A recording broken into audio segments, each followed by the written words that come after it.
tanda binatang, yaitu chip, yang saya udah dikasih tahu sama papa saya dari saya kecil gitu, bahwa ntar ada chip itu tuh bisa digunakan, bisa dipakai hanya untuk orang-orang yang ingin menjual dan membeli. Dan tapi kan di Wahyu itu, kalau misalnya orang tidak memakai chip tersebut, pasti kan tidak binasa kan, Kak?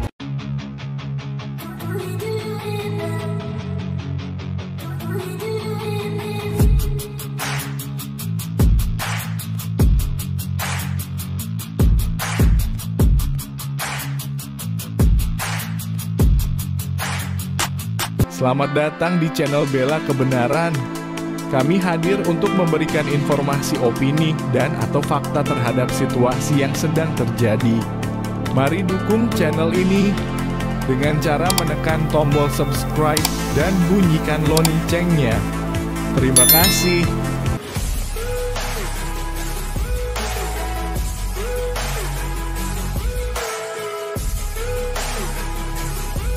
Mengenai hal yang sudah dekat di depan mata, yaitu tanda binatang, yaitu chip, yang saya udah dikasih tahu sama papa saya dari saya kecil gitu, bahwa ntar ada chip itu tuh bisa digunakan, bisa dipakai hanya untuk orang-orang yang ingin menjual dan membeli.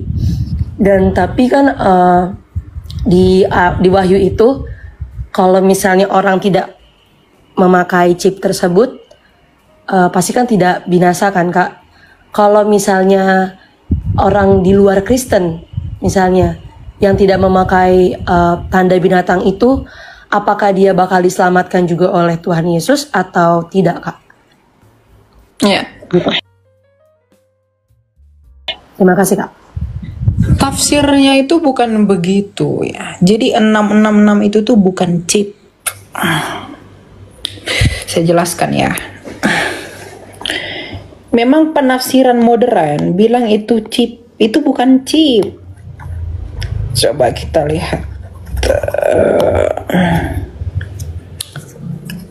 Tanda bilangan binatang itu tidak dapat menjual dan membeli. Itu semua kan, Wahyu itu kan adalah kitab apokaliptik, eskatologi, yang artinya dia tidak bisa ditafsirkan harafiah. Itu tidak bisa. Coba sebentar ya. Saya buka gambar saya. Nih. Bentar. Nih ya. Bilangan 666. Coba saya buka dulu Wahyu ya. Wahyu.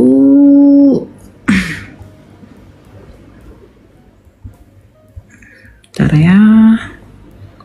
Wahyu 13 ayat 18. Nih. Nanti sebelum saya apa? Yang penting di sini ialah hikmat. Barang siapa yang bijaksana, baiklah ia menghitung bilangan binatang itu, karena bilangan itu adalah bilangan seorang manusia, dan bilangannya ialah 666. Nah, 666, coba ya, 666. Kalau kita mengikuti gematrianya orang Yahudi, 6 itu adalah angka manusia, karena manusia diciptakan pada hari ke-6. Dan 3 itu adalah angka ilahi, Trinitas. Jadi 666 diulang 3 kali itu adalah manusia yang ingin menjadi ilahi, yang mau jadi ilahi. Apa tandanya Elia? Coba kita lihat di dalam 2 Tesalonika. 2 Tesalonika 2 ya. Ayat 4. Nih. Janganlah kamu memberi diri, ini kedurhakaan ya, sebelum kedatangan Tuhan. Janganlah kamu memberi dirimu disesatkan orang dengan cara yang bagaimanapun juga. Sebab sebelum hari itu, haruslah datang dahulu murtad, dan haruslah dinyatakan dahulu manusia durhaka yang harus binasa. yaitu lawan yang meninggikan diri di atas segala yang disebut atau yang disembah sebagai Allah. Bahkan ia duduk di bait Allah, mau menyatakan diri sebagai Allah. Artinya antikristus ini yang mau menjadi Allah, ini dia. Jadi 666 itu adalah manusia yang ingin menjadi Allah. Sang antikristus, the antichrist, yang ingin menjadi Allah. Itu manusia dan sekarang dia belum datang. Itu bukan chip. Lalu apa artinya? Dia itu ditanam di tangan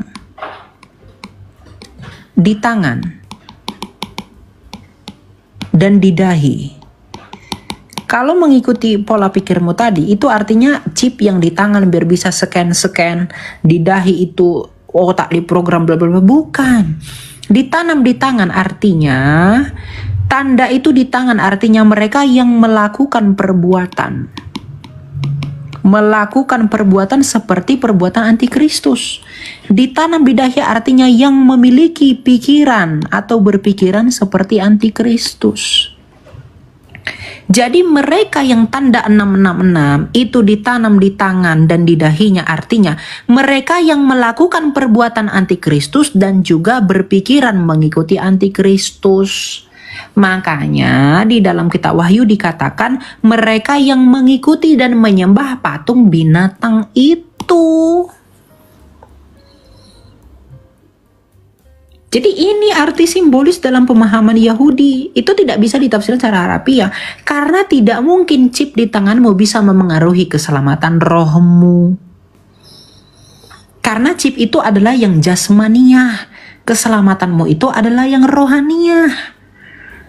Jadi tidak mungkin chip itu bisa memengaruhi keselamatanmu. Loh, kan dikatakan tidak dapat menjual dan membeli. Arti menjual dan membeli artinya adalah tidak bisa melakukan apapun. Menjual, memberi dan menerima. Selain mereka yang memiliki tanda itu, artinya kita itu tidak bisa ngapa-ngapain kalau kita tidak melakukan perbuatan antikristus dan berpikiran seperti antikristus. Makanya orang-orang Kristen yang hidup di masa antikristus adalah mereka yang dianiaya. Kenapa kita dianiaya? Karena kita tidak mengikuti perbuatan antikristus dan kita tidak punya mindset seperti antikristus, maka kita dianiaya. Gitu dah, Bah. Ya. Jadi bukan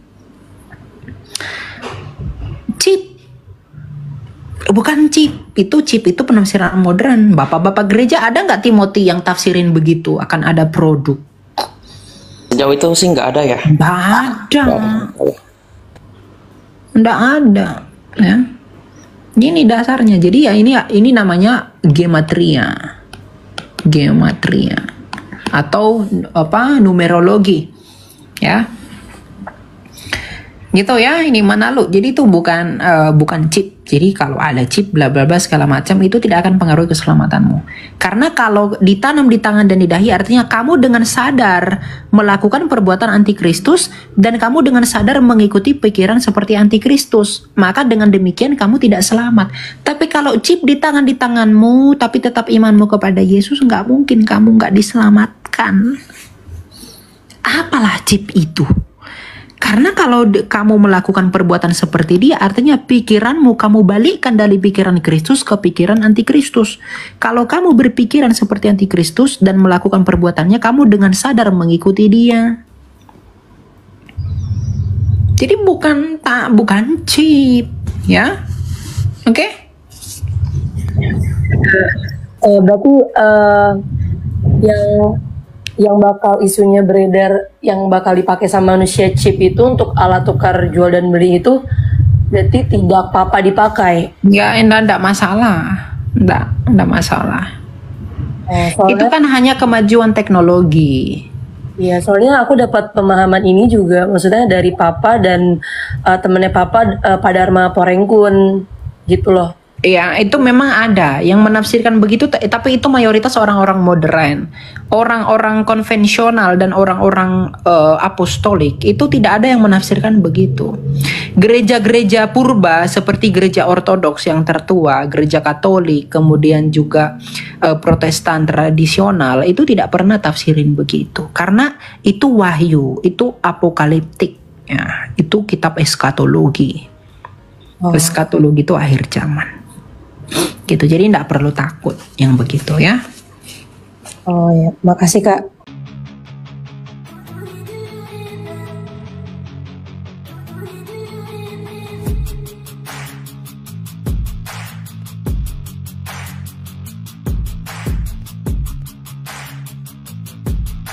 Terima kasih sahabat sudah menyaksikan tayangan kami hari ini.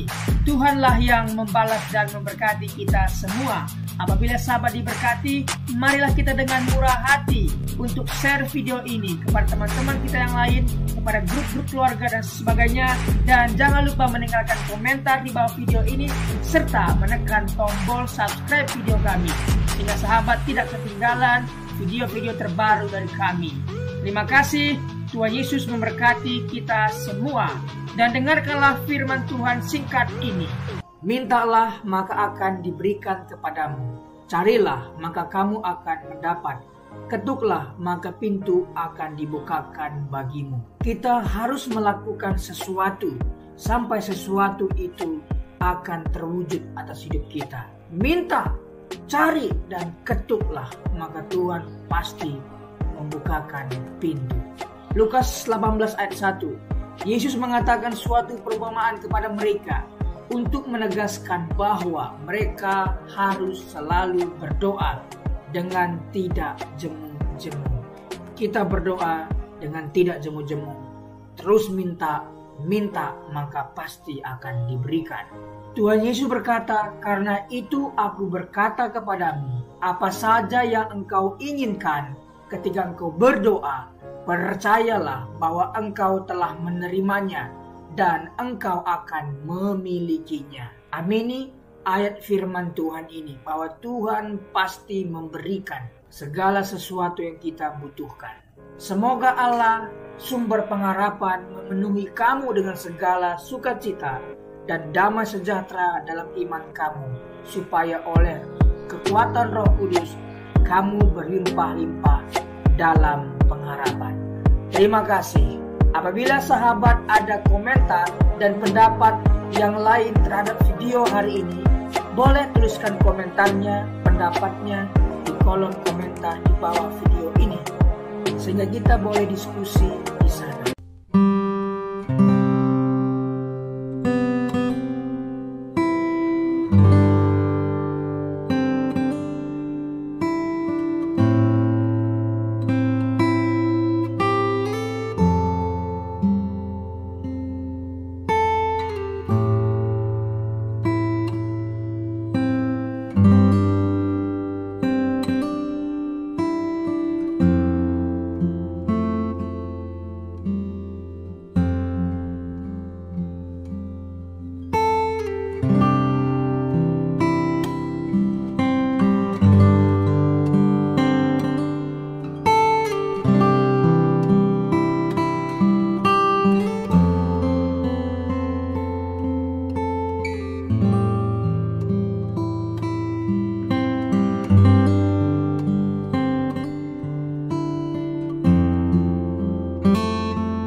kasih.